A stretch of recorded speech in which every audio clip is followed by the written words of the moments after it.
Good evening students வந்து பார்த்தீங்கன்னா எல்லாருக்கும் ஒரு ஸ்பெஷலான ஒரு குட் ஈவினிங் ஓகேங்களா. ஸோ நாளை அதாவது இன்னும் ஒரு சில மணி நேரம் தான் இருக்குது 12ஆம் வகுப்பு மாணவர்களுக்கு ரிசல்ட் வர்றதுக்கு ஓகேங்களா. நாளை காலை 9:30 மணிக்கு ஷார்ப்பாக வந்து பார்த்தீங்கன்னா நீங்கள் கொடுத்துருக்குற அதாவது தொலைபேசி எண்ணுக்கு வந்து பார்த்தீங்கன்னா உங்களோட மொபைலில் ரிசல்ட்டு வந்துடும் ஓகேங்களா. காலையில் 9:30 மணிக்கு மெசேஜ் வராங்க. ஸோ அதை ஓப்பன் பண்ணி பார்த்தாலே வந்து பார்த்தீங்கன்னா உங்களோட ரிசல்ட் வந்துடும் ஓகேங்களா. ஸோ அது மட்டும் இல்லாமல் வந்து பார்த்தீங்கன்னா இந்த ஆண்டு 2024ஆம் ஆண்டுக்கான அந்த தேர்ச்சி சதவீதம் 12ஆம் வகுப்பு மாணவர்கள் எவ்வளோ இருக்குன்னு வந்து பார்த்தீங்கன்னா 93% வந்து பார்த்தீங்கன்னா தேர்ச்சி சதவீதம் இருக்கும். ஏன்னு வந்து பார்த்தீங்கன்னா ஏன் ஒரு 94.5 அளவுக்கு ஏன் வராதுன்னு வந்து பார்த்தீங்கன்னா கிட்டத்தட்ட 4 லட்சம் மாணவர்கள் வந்து பார்த்திங்கன்னா தேர்வே எழுதலைங்க. ஸோ 4 லட்சம் மாணவர்கள் தேர்வு எழுதலைன்னா ஸோ ஒரு சப்ஜெக்ட் எழுதியிருப்பாங்க, ஒரு சப்ஜெக்ட் ஆப்சென்ட் ஆகியிருப்பாங்க. ஸோ அந்த மாதிரி வந்து பார்த்திங்கன்னா நிறைய மாணவர்கள் கிட்டத்தட்ட 4 லட்சம் பேர் வந்து பார்த்திங்கன்னா எல்லா எக்ஸாம்ஸும் எழுதாமல் ஒரு எக்ஸாம் 2 எக்ஸாம் ஆப்சென்ட் இந்த மாதிரி ஆகியிருக்காங்க. ஸோ ஆப்சென்ட் ஆகிருக்கிறதால வந்து பார்த்திங்கன்னா ஓவரால் தேர்ச்சி விகிதம் வந்து பார்த்திங்கன்னா 93% தான் வர வாய்ப்புகள் இருக்குதுன்னு சொல்லி நமக்கு தகவல் வந்திருக்கு ஓகேங்களா.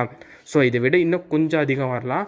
ஆனால் வந்து ஆப்சென்டிசம் வந்து அதிகமாக இருக்கிறதால வந்து பார்த்திங்கன்னா இந்த வாட்டி தேர்ச்சி விகிதம் கம்மியாக தான் வரப்போகுது ஓகேங்களா. ஸோ நாளை ரிசல்ட் வந்து ரிலீஸ் ஆகுதுப்பா ஓகேங்களா. எல்லாருமே வந்து ஜஸ்ட்டு காமாக இருங்க. யாருமே வந்து பார்த்திங்கன்னா ரொம்ப டென்ஷனாலாம் இருக்காதிங்கப்பா. ஏன்னா ரிசல்ட் வரப்போகுது.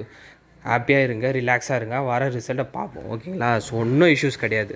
அது மட்டும் இல்லாமல் நாளை ரிசல்ட்டை அனௌன்ஸ் பண்ணிட்ட பிறகு பள்ளி கல்வித்துறை அமைச்சர் வந்து பார்த்திங்கன்னா இந்த ஆப்சென்டிசம் மாணவர்கள் சப்போஸ் ஃபெயில்கில் ஆகிட்டா அந்த மாணவர்கள் வந்து பார்த்திங்கன்னா வருகின்ற ஜூன் மாதம் சிறப்பு துணை தேர்வு நடத்த போகிறாங்கப்பா. அது யாருக்குன்னா ஃபெயில் ஆகிற ஸ்டூடெண்ட்ஸுக்கும் அதுக்கப்புறம் ஆப்சென்ட் ஆன ஸ்டூடெண்ட்ஸுக்கும். ஸோ வந்து உடனே டக்குலாம் பயந்துடாதீங்கன்னாப்பா ஃபெயில் ஆகிடுவோமான்னு. சப்போஸ் ஃபெயில் ஆகிட்டா கூட ஒன்றும் பரவாயில்ல, சிறப்பு வகுப்பெல்லாம் நடத்தி அசால்ட்டாக பாஸ் பண்ணி விட்ருவோம் ஓகேங்களா. எந்த ஒரு பிரச்சனையுமே கிடையாது. நாளைக்கு ரிசல்ட் கன்ஃபார்ம்ப்பா. ஸோ அதில் வந்து எந்த சேஞ்சஸும் இப்போ வரைக்கும் வரல. 93% கண்டிப்பாக ரிசல்ட் வந்துடும் ஓகேங்களா. ஸோ அது மட்டும் இல்லாமல் வந்து பார்த்திங்கன்னா 4 லட்சம் மாணவர்கள்கிட்ட தோராயமாக வந்து பார்த்திங்கன்னா எக்ஸாம்ஸை எழுத காணும். ஸோ அவங்க வந்து பார்த்திங்கன்னா இந்த சிறப்பு துணை தேர்வு ஜூன் மாதம் நடத்த போகிறாங்க. ஸோ அதில் வந்து பார்த்திங்கன்னா எழுதி பாஸ் பண்ணிடுவீங்க ஓகேங்களா. ஸோ அதுக்கான அறிவிப்பும் வந்து பார்த்திங்கன்னா நாளை தான் வெளியாகும் ஓகேங்களா. ஸோ ரிசல்ட் ரிலீஸ் பண்ண பிறகு தான் இந்த சிறப்பு துணை தேர்வு ஜூன் மாதத்தில் எந்த தேதியில் வந்து நடத்த போகிறாங்கன்ற அறிவிப்புலாம் வெளியாக போகுது ஓகேங்களா. ஸோ இதுதான் அப்டேட்டு.